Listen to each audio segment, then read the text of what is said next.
Hello दोस्तों, welcome to Manish SRS. और आज के वीडियो में हम लोग पढ़ेंगे प्रेजेंट इंडेफिनिट टेंस। तो चलो शुरू करते हैं। Present indefinite tense. पहचान। क्रिया के अंत में ता है, ती है, ते हैं आता है। और प्रेजेंट इंडेफिनिट टेंस में हम लोग डेली रूटीन मीन्स दैनिक क्रिया, हैबिचुअल एक्शन आदत, यूनिवर्सल ट्रूथ और सार्वभौमिक सत्य को प्रदर्शित करते हैं या एक्सप्रेस करते हैं। जैसे वह रोज स्कूल जाता है, ये क्या है? डेली रूटीन है। मैं ब्रश करता हूँ, डेली रूटीन है। तुम झूठ बोलते हो, ये आदत है, हैबिचुअल एक्शन है। वह अखबार पढ़ता है, यह भी उसकी आदत है। सूरज पूरब से निकलता है, यूनिवर्सल ट्रूथ। 2 और 2 4 होती हैं, यूनिवर्सल ट्रूथ है। पृथ्वी सूर्य का चक्कर लगाती है, ये भी क्या है? Universal truth. तो देख लेते हैं वाक्य का स्ट्रक्चर क्या होगा।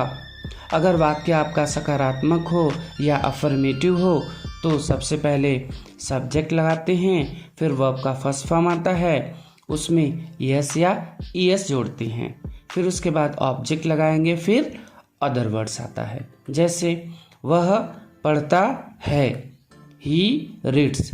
यहाँ पे देखिए क्रिया में एस लगा है।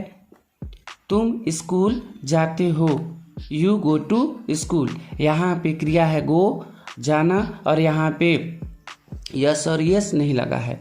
तो आगे हम लोग देखेंगे कहाँ पे यस लगेगा और कहाँ पे यस लगता है।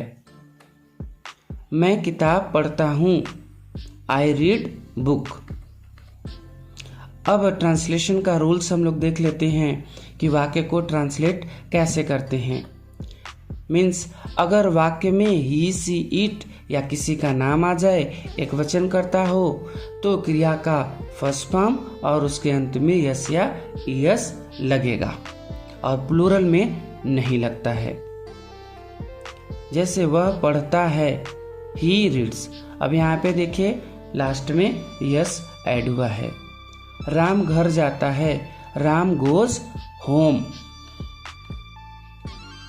अब हम लोग देखते हैं रूल फॉर एस और ईएस। मीन्स कहाँ पे यस लगेगा और कहाँ पे ईएस।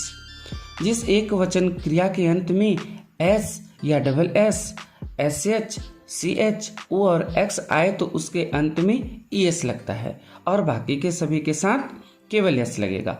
मतलब ये कि जिस एक वचनकर्ता के साथ उसके वर्ब में यस लगा हो या डबल एस लगा हो, एस एच लगा हो, सी एच लगा हो या ओ लगा हो या एक्स, उसमें हम लोग ऐड करेंगे ईएस। और जिसमें ये चीज़ें ना हो उसमें लगता है केवल एस। जैसे गो। अब देखिए गो वर्ब है, जाना, लास्ट में ओ आया है तो यहाँ पे हम लोग ऐड करेंगे ईएस, गोज हो जाएगा। कैच, लास्ट में सी एच आया है, कैचेस। वास, S H, vases. Play, please, last में सिर्फ वाई आया है तो इसलिए यहाँ पे ऐड हुआ है S. Run, runs. Read, reads. अब जिस एक वचन क्रिया के अंत में वाई हो और उससे पहले एक कॉन्सोनेंट हो तो वाई को आई में रिप्लेस कर देते हैं, उसके बाद उसमें यस लगता है। जैसे क्राई, लास्ट में क्या आया? वाई और उससे पहले क्या है? आर। तो यहाँ पे हम लोग वाई को आई में रिप्लेस करेंगे, उसके बाद यस लगाएंगे तो बन जाएगा क्राइज। जैसे dry, ड्राइज। Try, tries. Fry, fries. Note. अगर वाक्य में आई, वी, यू, दे और बहुवचन कर्ता हो जाए तो उसमें यस या यस नहीं लगता है। जैसे तुम स्कूल जाते हो, यू गो टू स्कूल, यहाँ पे यस और यस वर्ब के अंत में नहीं लगेगा। मैं किताब पढ़ता हूँ, आई रीड बुक। वे लोग उसे बुलाते हैं, they call him. Negative sentence, नकारात्मक वाक्य।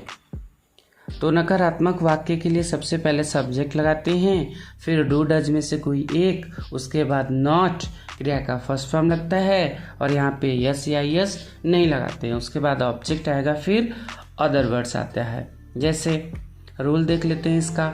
एक वचनकर्ता के साथ डज नॉट लगाते हैं और बहुवचनकर्ता हुआ तो डू नॉट लगता है। तुम स्कूल नहीं जाते हो, you do not go to school. वह किताब नहीं पढ़ता है, he does not read book. He singular है, सब्जेक्ट, इसलिए यहाँ पे डज नॉट लगा है। वे लोग उसे नहीं बुलाते हैं, they do not call him. अगर वाक्य में कभी नहीं आ जाए तो उसके लिए नेवर लगता है और क्रिया में एस और यस भी लगता है। जैसे वह यहाँ कभी नहीं आता है, ही नेवर कम्स हियर। यह यहाँ पे वह जो है सिंगुलर सब्जेक्ट है, इसलिए क्रिया में यस और यस लगा है। देखिए यहाँ पे एस लगा है। मैं कभी झूठ नहीं बोलता हूँ, आई नेवर टेल अ लाई। यहाँ पे टेल में यस और यस इसलिए नहीं लगा क्योंकि आई को प्लूरल मानते हैं। अब देखते हैं इंट्रोगेटिव सेंटेंस, उसका स्ट्रक्चर क्या होगा।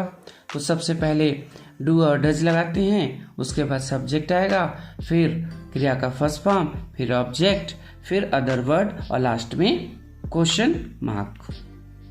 जैसे क्या वह यहाँ आता है, does he come here, does he come here. वह यहाँ पे सिंगुलर है, ही, इसलिए लगा है डज। क्या तुम एक पत्र लिखते हो, do you write a letter, do you write a letter. जब प्रश्न पूछने वाले शब्द जो है वाक्य के बीच में आ जाए तो उसे हेल्पिंग वर्ब मतलब डू और डज से भी पहले लिखते हैं। जैसे तुम कहाँ रहते हो। अब देखिए यहाँ पे प्रश्न पूछने वाला जो शब्द है क्या, वो वाक्य के बीच में आया है, कहाँ। तो कहाँ का क्या होता है, where, where do you live. वह क्या करता है। अब यहाँ पे भी देखिए प्रश्न पूछने वाला शब्द जो है क्या, वह वाक्य के बीच में आया है। तो इसको भी हम लोग कैसे बनाएंगे, सबसे पहले क्या की मीनिंग आएगी, व्हाट, उसके बाद हेल्पिंग वर्ब लगाएंगे does he do, what does he do. वे लोग क्यों आते हैं। अब क्यों का क्या होता है, वाई, तो why do they come. If you like the video, subscribe my channel and hit the bell icon. See you in the next video.